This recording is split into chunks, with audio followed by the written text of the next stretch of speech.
One of my favorite scholars is Dr. Seuss.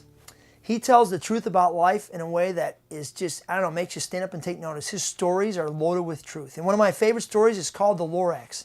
It's about a man named the Onceler who stumbles upon a beautiful forest of truffula trees with their soft, furry leaves, and he decides to mass market this thing called a thneed. And he builds a factory there, and he starts chopping down truffula trees and just making this giant factory so he can get these thneeds to everybody who needs one.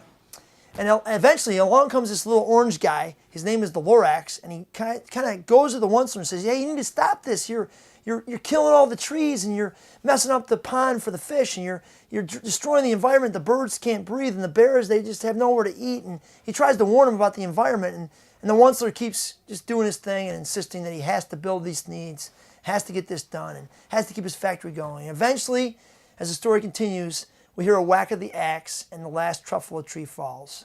And the Lorax picks himself up, and he leaves. He leaves the Onceler to his God-forsaken, messed up world.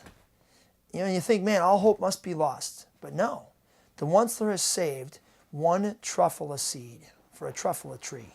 And he gives it to a child. He says, "What would you do with this, child? Go do something with this. What would you do with it if you were given that final truffula seed?"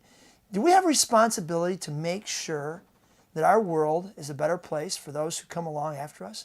Do we have a responsibility, especially as Christians, to take care of the environment? Do we have a responsibility to kind of be like the Lorax and sound the alarm to people and say, this needs to stop before the world is all messed up, before the gift God gave us is totally trashed? How about you? Do you have a responsibility?